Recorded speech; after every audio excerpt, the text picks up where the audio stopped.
তো বন্ধুরা, তো আমার আরও একটি ভিডিওতে জানাই তোমাদেরকে অনেক অনেক ভালোবাসা। তো এখানে দেখতে পেয়েছো, এখানে কিছুটা পরিমাণে আমরা চালের গুঁড়ো নিয়ে নিয়েছি আর কিছুটা পরিমাণে আটা নিয়ে নিয়েছি। তো ভিডিওটা শেষ পর্যন্ত দেখতে থাকো, আর ভিডিওতে ভালো লাগলে লাইক করে দিও, চ্যানেলটা সাবস্ক্রাইব করে দিও। তো এখানে আমরা কিছুটা পরিমাণে গুড় নিয়ে নিলাম, এখানে আমরা 250 পরিমাণে গুড় নিয়ে নিয়েছিলাম। তো এখানে কিছুটা পরিমাণে মৌরি দিয়ে দিলাম। এরপর হচ্ছে যে কলা খাবার জন্য যে কলাগুলো হয়, সেখানে আমরা 2টো কলা দিয়ে দেবো। তো 2টো কলা দিয়ে দেওয়ার পর এটা হচ্ছে আমরা মেখে নেব। আর হ্যাঁ, এটা দেওয়ার সময় তোমরা কিন্তু সুজিও অ্যাড করতে পারো, তো আমরা সুজি দিইনি। আর এটা হচ্ছে তোমরা দুধ দিয়েও মাখতে পারো কিংবা জল দিয়েও। তো আমরা এটা কিন্তু বাড়িতে যেহেতু দুধ থাকেনি, তো আমরা এটা জল দিয়ে মেখেছিলাম।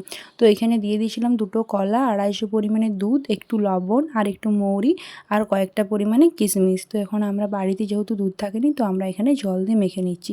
আর কম কম করে মাখতে হবে। দেখতে পাচ্ছ এখানে আমাদের মাখা প্রায় কমপ্লিট। তো এই দেখো, এখানে আমরা কিছুটা পরিমাণে এবার সাদা তেল নিয়ে নেব। তো সাদা তেল নিয়ে নিয়েছি, এবার কড়াই গরম করতে দিয়ে দিয়েছি। আর এগুলো যখন ভাজবো হচ্ছে খুব লাল লাল করে ভাজলেও হবে না, আর খুব কম ভাজলেও হবে না। তো এই দেখো, এরকম ভাজতে হবে। তো এটাকে অনেকেই মালপোয়া বা গোল্লা বলে থাকে।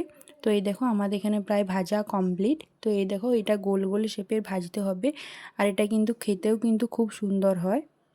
তো ভিডিওটা যদি ভালো লেগে থাকে তাহলে চ্যানেলটা অবশ্যই সাবস্ক্রাইব করে দিও। তো দেখা হচ্ছে পরের ভিডিওতে। টাটা, বাই বাই, সবাই ভালো থেকো।